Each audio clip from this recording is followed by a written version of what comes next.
Breaking news and chilling revelations collide tonight. A haunted doll linked to sudden death.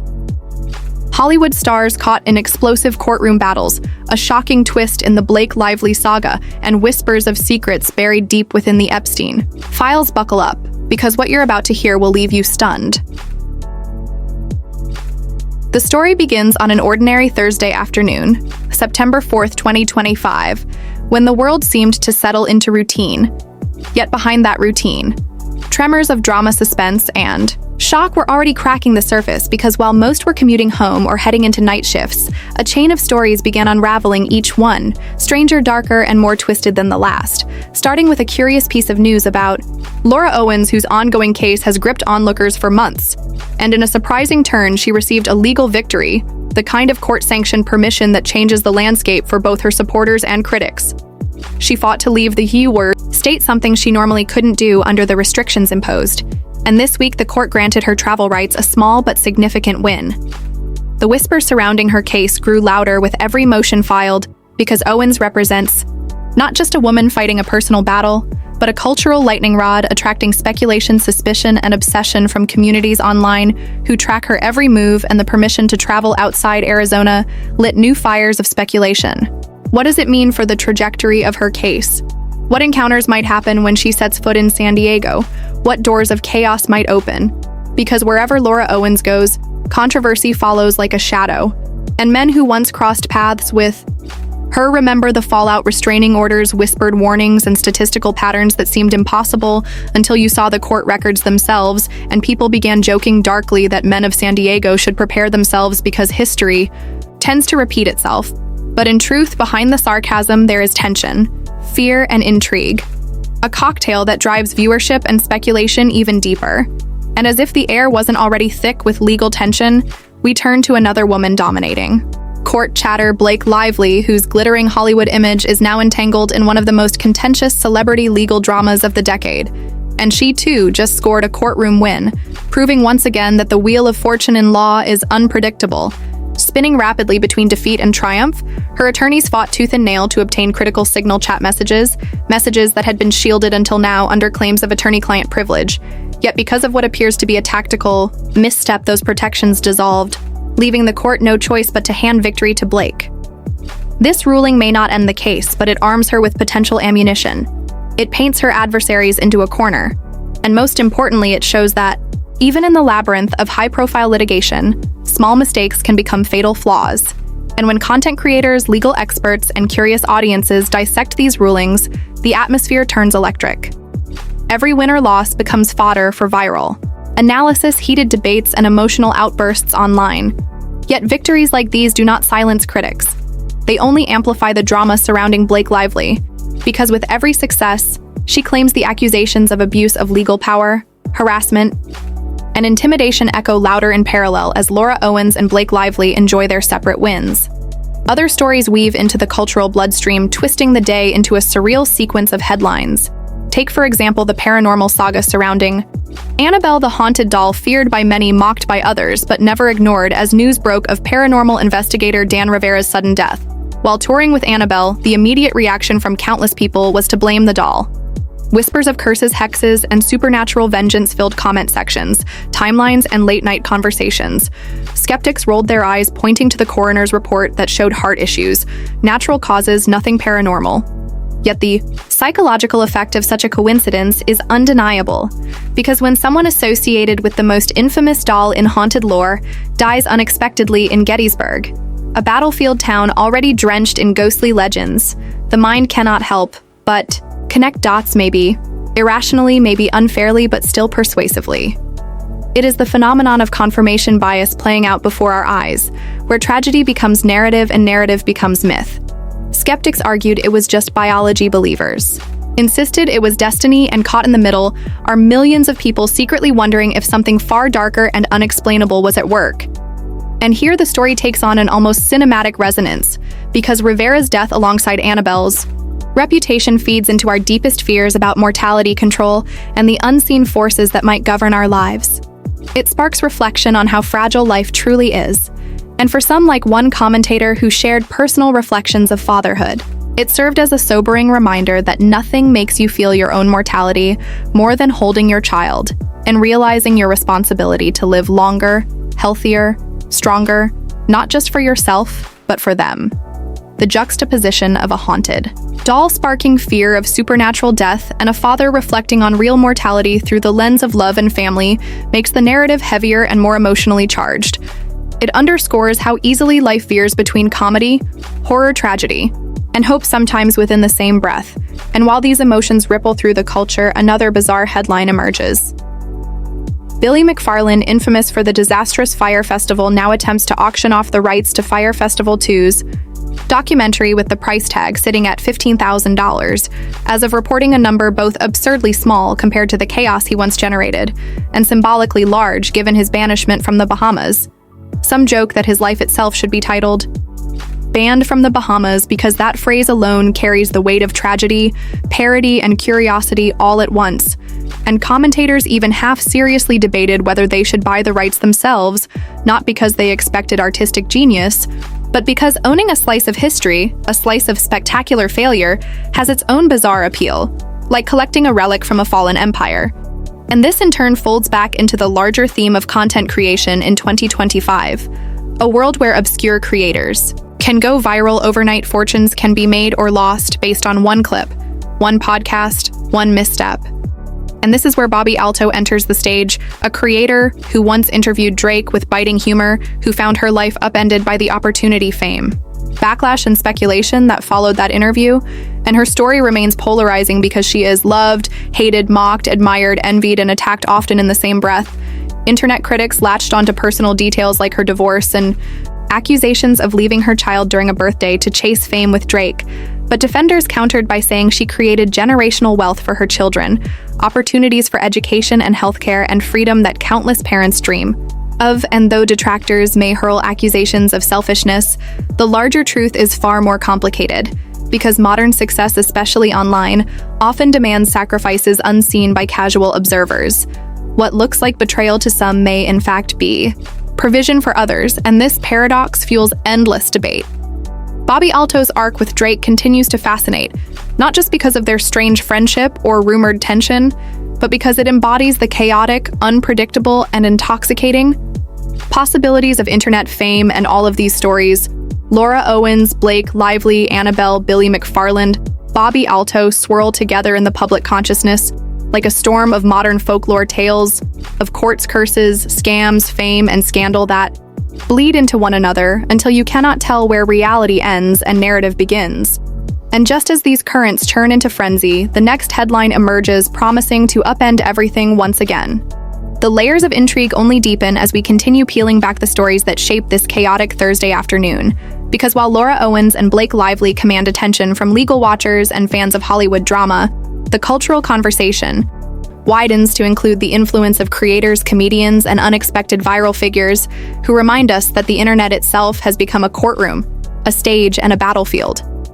Theo, for example, someone who has carved a unique lane in podcasting, suddenly finds himself spotlighting not just humor, but humanity, interviewing doctors who risk their lives to enter war zones like Gaza, or amplifying the voices of ordinary yet extraordinary people, including an Amish boy, given a modern energy.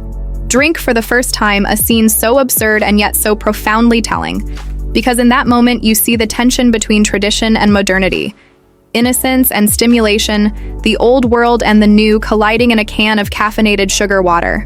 And this is what grips audiences in 2025, the raw, unfiltered collision of worlds that normally never intersect. An Amish child and a can of Celsius, an A-list actress like Blake Lively fighting legal wars that threaten to silence online critics. A haunted doll at the center of a sudden death. A disgraced fraudster auctioning off the rights to his own notoriety, and each story feels separate. And yet collectively they create the picture of a world where nothing is stable, where any headline can bend into something larger than itself. What ties them together is unpredictability. The shocking possibility that what happens next might rewrite narratives overnight, and nowhere is that more evident than in the Blake Lively courtroom documents, where creators targeted by her legal team fire back with demands for sanctions, penalties, and even reimbursement for the harassment. they allege she caused. One such filing describes the misuse of subpoena power as weaponization of the legal system, a chilling phrase that resonates not just as legal jargon, but as a cultural warning. When celebrities with immense resources use courts not only to defend reputations, but perhaps to intimidate smaller voices, the integrity of speech and fairness feels endangered, and content creators who once felt shielded by the democratization of the internet suddenly see themselves vulnerable to crushing forces they never expected to face. It is in these filings where the tension reaches cinematic levels. Because you picture everyday individuals, bloggers, podcasters, critics, thrust into the same arena as Hollywood power players, the stakes asymmetric, the resources lopsided, yet the determination unshaken. And when one content creator demands the court impose maximum sanctions against Lively, you can almost feel the collective audience holding its breath, because such a ruling, if granted, could flip the narrative entirely from Lively, the aggressor, to Lively, the punished, reminding everyone that even immense fame does not guarantee invulnerability. Meanwhile, analysts like Katie Rose Pope dissect the nuances, explaining how legal teams erred by focusing arguments on attorney-client privilege rather than attorney work product. Leaving the EOs, Dr. cracked open just enough for Blake's team to seize advantage. It is a small oversight, yet in law as in chess, one small misstep can cascade into irreversible consequences. And so in the court of public opinion, the debate roars, some declaring Blake's victory proof of her strategic brilliance, others condemning the misstep as evidence of how fragile justice can be when fought on technicalities rather than truths. And this friction fuels content creators endlessly. They replay clips, examine documents, speculate about outcomes. Every word filed in court becomes headline fodder. Every ruling becomes dramatic performance art, consumed by millions who might not otherwise care about legal nuances, but who cannot look away from the spectacle of celebrity entangled in messy human flaws. And as this unfolds, whispers continue about Laura Owens' approved travels to San Diego, moments that in isolation might seem trivial, yet under the scrutiny of internet obsession, take on ominous tones. Because her history suggests that wherever she goes, turbulence follows. Already jokes circulate about men leaving the city in droves to avoid entanglement. Already content creators create live streams dissecting her permission slip as though it were the script to a thriller film. Yet underneath the satire is unease, because cases like hers represent something fragile about trust relationships and danger. A reminder that what happens in private lives can become the stuff of public nightmares. When court documents reveal disturbing patterns, and then there is Annabelle the doll hovering like a ghostly subplot through the narrative. The idea that a toy could carry death in its aura is absurd, and yet humans have always been storytellers, who turn absurdities into legends. The coroner may insist Rivera's death was natural, yet belief has never been bound to science alone. It thrives in the spaces where facts fail to comfort, where coincidence feels too sharp to dismiss, and whether you believe in curses or not. The story of Rivera collapsing in Gettysburg while accompanying the infamous doll will linger. It becomes folklore. And folklore in the digital age spreads faster than any pathogen, infecting feeds and imaginations around. The world soon Annabelle trends on social media, memes circulate, horror fan communities debate, skeptics scoff, believers warn, and once again the line between entertainment and terror blurs, until you cannot tell if you are laughing at the absurdity or shivering at the possibility that something unseen reached into that man's chest and squeezed his heart until it stopped. Such ambiguity is precisely why stories like these endure, because we may crave rationality, but we are addicted to mystery. We want the world to be explainable, and yet when it refuses, we lean into the thrill of the unexplained. And from thrill to scandal, we pivot again to Billy McFarland, whose auction of Fyre Festival 2 documentary rights feels like a metaphor for everything broken about fame and greed. Here is a man once celebrated, then vilified, now monetizing his own downfall.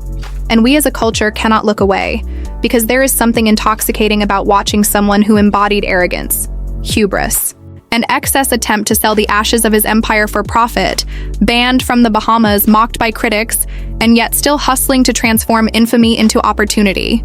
His story is a cautionary tale, and yet also proof that in modern culture, even ruin can be repackaged as content.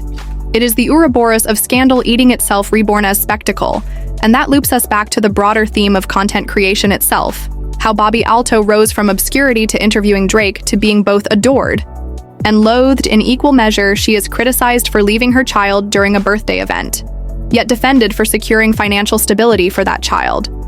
She is mocked for chasing fame, yet admired for achieving it. She is vilified as selfish, yet defended as strategic. And this paradox is the essence of internet culture in 2025, because every move you make becomes polarized, amplified, dissected. And whether you intended it or not, you become the protagonist of a story others write about you. The narrative is never fully yours to control. Bobby Alto knows this. Blake Lively knows this. Laura Owens knows this. Even Theo knows this. And the realization hits with chilling clarity in such an environment. Winning is never absolute, losing is never final. Every twist, every headline, every ruling feeds the machine of endless commentary, which in turn fuels the emotional economy that keeps us all invested, unable to look away, wondering not what happened yesterday, but what seismic turn is about to happen next.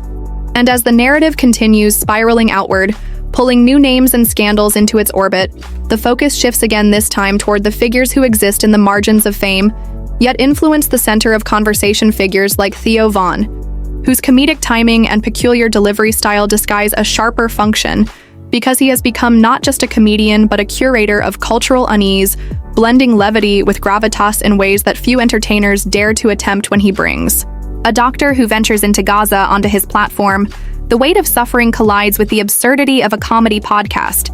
But therein lies the magic, because in 2025, audiences no longer consume stories in neat packages of solemn news reports or pure slapstick. They crave the messy fusion. The reminder that laughter and horror sit side by side, that even as we chuckle at the strange story of an Amish boy taking his first sip of Celsius energy drink, we cannot escape the sobering reality that somewhere else lives are being risked in conflict zones. And Theo gift lies in making that juxtaposition tolerable, giving us permission to feel both at once, to carry both in our consciousness, without demanding we choose which emotion is appropriate. And this duality echoes across every story today. Blake Lively's legal filings oscillating between cold procedural jargon and the fiery stakes of reputational annihilation. Laura Owens' court-approved San Diego trip oscillating between banal logistics and dark comedy fodder for men to flee the city. Annabelle's cursed aura oscillating between folklore fun and genuine horror. Billy McFarland oscillating between condemned con man and relentless entrepreneur. And Bobby Alto oscillating between maternal neglect and financial savvy. The pattern is inescapable. Contradictions are no longer anomalies. They are the foundation of the cultural moment we inhabit, and no story better crystallizes this contradiction than the recently resurfaced Jeffrey Epstein documents released to the public with names redacted but implications roaring louder than silence itself.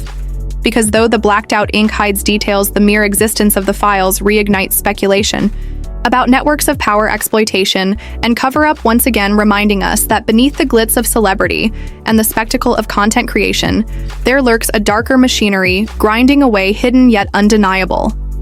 It is the kind of revelation that feels too heavy to process yet too magnetic to ignore. Conspiracy theorists leap onto fragments of information, journalists parse cautious sentences, lawyers issue denials, survivors demand recognition, and we the public find ourselves caught in the gravitational pull of scandal history and accountability. The Epstein files are not just documents. They are symbols of a wound still festering, and when juxtaposed against stories like Blake Lively subpoenaing creators or Bobby Alto sparring with her critics, they remind us that the battles of the famous, no matter how loud, are but microcosms of a world where unchecked power has repeatedly exploited vulnerability. What is striking is how seamlessly these narratives bleed into one another, until you cannot tell where celebrity gossip ends and systemic failure begins. And perhaps that is why audiences remain glued to every update, because in decoding these stories, we are secretly trying to decode our own reality, searching for clarity amidst chaos, and chaos has rarely been more profitable.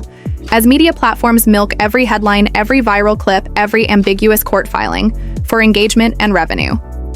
The more confusing the story, the longer we linger, the more contradictory the figure, the deeper our obsession. And so Blake Lively benefits even as she suffers, because her name trends endlessly, whether as a victim of creator cruelty or as a would-be oppressor of free speech.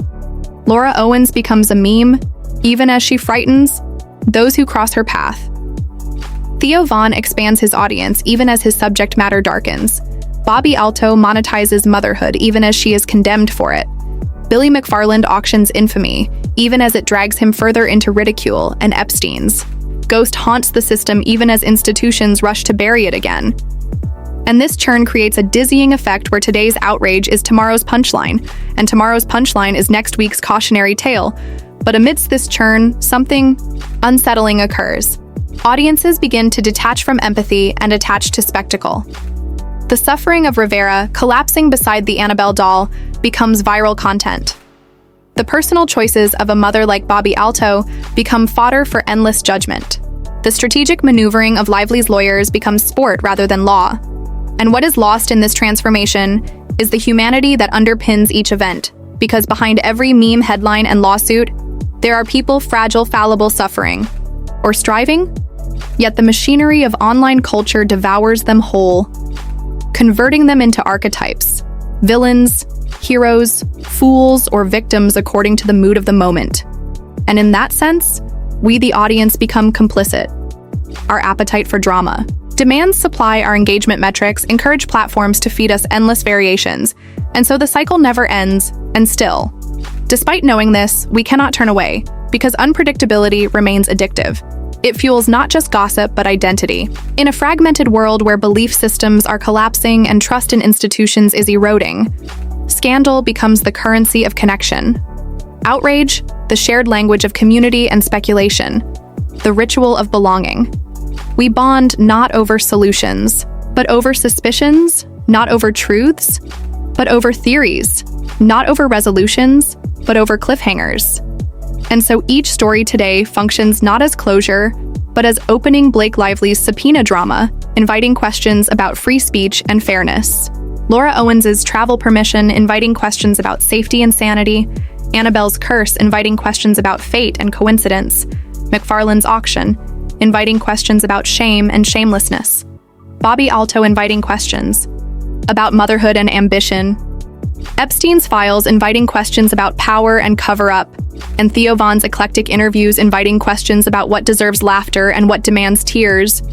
It is a carousel of questions with no intention of stopping a performance that loops endlessly, because as one outrage dies, another is born. And somewhere deep down, we prefer it this way. Because to end the drama would mean facing the stillness of truths too heavy to joke about, too bleak to monetize, and too final to reopen. And so, as this extraordinary tapestry of scandal, mystery, and contradiction unravels before us, we are left with a haunting recognition that none of these stories truly stand alone. Blake Lively's courtroom maneuvers are not just about reputation. They symbolize the power struggle between celebrity influence and the fragile voices of those who dare to challenge them. Laura Owens' seemingly simple San Diego trip reminds us that danger does not always arrive in grand gestures, but often in patterns hidden in plain sight. Patterns that make ordinary men uneasy and internet comedians hysterical. The Annabelle doll, absurd as it sounds, stands as a reminder that belief is stronger than evidence, and that folklore can outlive even the most rational explanation. Billy McFarland's auction tells us that infamy itself has become a marketplace commodity, while Bobby Alto's balancing act of ambition and criticism reflects the impossible standards demanded of women under the digital microscope. Theo Von's ability to merge the ridiculous with the profound captures our fractured attention spans, while the Epstein files whisper once more that beneath the spectacle lurks a machinery of corruption that refuses to die. Together, these stories reflect a culture addicted to chaos, a society unable to look away from the contradictions that bind us. We scroll, we watch, we argue, we laugh, and we gasp. Not because we hope for answers, but because we are entranced by the questions, the cliffhangers, the endless cycle of shock and speculation. Perhaps that is the ultimate revelation that the real curse is not Annabelle, not scandal, not even corruption, but our own insatiable appetite for the next twist, the next headline, the next implosion. Because in the theater of modern life, the curtain never closes. The show always goes on.